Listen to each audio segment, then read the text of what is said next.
When my mother died I was very young, and my father sold me, while yet my tongue could scarcely cry, Weep, weep, weep, weep. So your chimneys I sweep, and in suit I sleep. There's a little Tom Darce who cried when his head, that curl like a lamb's back, was shaved, so I said, Hush, Tom, never mind it, for your head's bare. You know that this suit cannot spoil your white hair. And so he was quiet, and that very night, as Tom was a-sleeping, he had such a sight, that thousands of sweepers, Dick, Joe, Ned, and Jack, were all of them locked up in coffins of black. And by came an angel who had a bright key, and he'd open up the coffins and set them all free. Then down a green plain, leaping, laughing they run, and awash in the river and shine in the sun. Then naked and white, all their bags left behind, they rise upon clouds and sport in the wind. And the angel told Tom, if he'd been a good boy, he'd have God for his father and never want joy. And so Tom awoke, and we rose in the dark, and got with our bags and our brushes to work. Though the morning was cold, Tom was happy and warm. So if all do their duty, they need not fear harm. Okay, so this is the annotation portion of the chimney sweeper. We used soapstone to annotate this. The first thing we did was figure out who the speaker was. We gathered from this poem that the speaker was an orphan because, as seen in green right here, the mother died and the father sold the speaker when they were young, so they obviously don't have any more parents. We also said that the speaker was a sweeper, as seen in this part right here where it's talking about the chimneys that they sweep, and then also in this top portion right here where it talks about small children who are forced inside chimneys to work. Next was occasion. We decided this was past tense because of all of the past tense verbs that we're seeing, and it's mostly focused on memories, and especially the memory of Tom's dream, which is seen right here.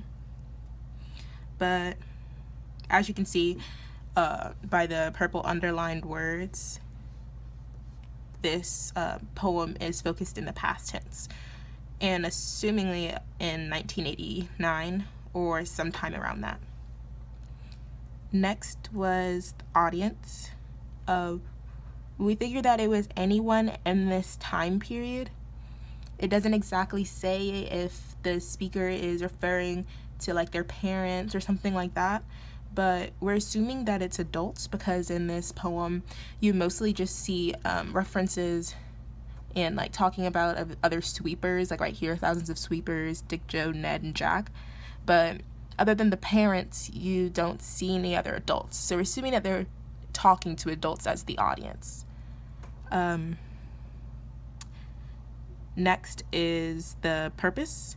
We believe the purpose was the power or the influence of dreams. At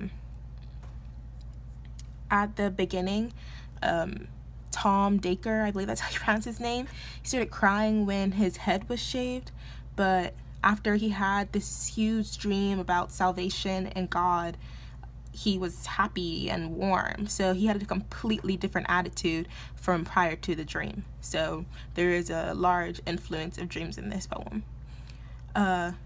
It also, another part of the purpose is giving insight into the lives of orphans or sweepers at this time.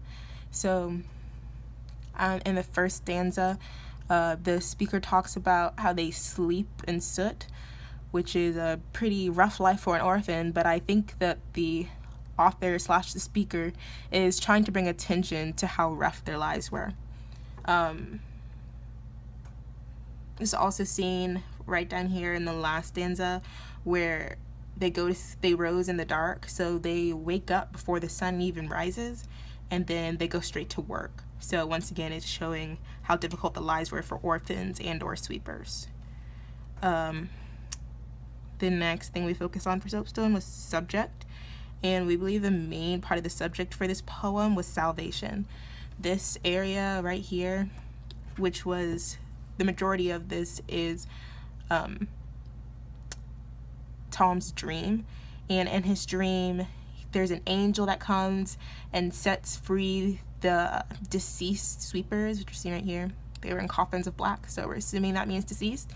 But the angel came and set them free and brought them to heaven as they're laughing in a green plain river and shine in the sun.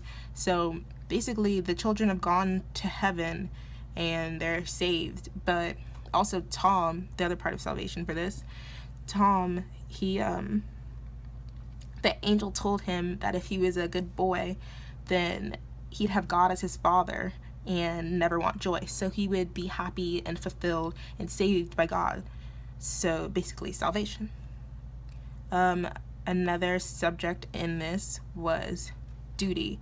You really only see this in the last stanza when they mention that they woke up early to go to work, and in the last sentence of the last line of the stanza that says that, so if all do their duty and they need not fear harm. So this is the first line that addresses everyone and is also in the present tense, so there is definitely some significance there. And then next for soapstone is tone. So we decided that the tone was reflective and awe and also sentimental. So reflective, you can see that in the first stanza. The speaker refers to when they were given up to be a sweeper and when their mother died, and basically they were looking back on their childhood, which is pretty reflective. Next was sentimental.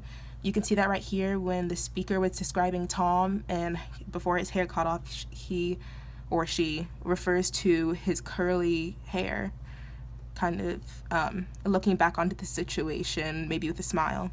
And then the next tone word we used was awe, and you can see this during Tom's dream when the angel comes and the people and the sweepers are brought to heaven and saved.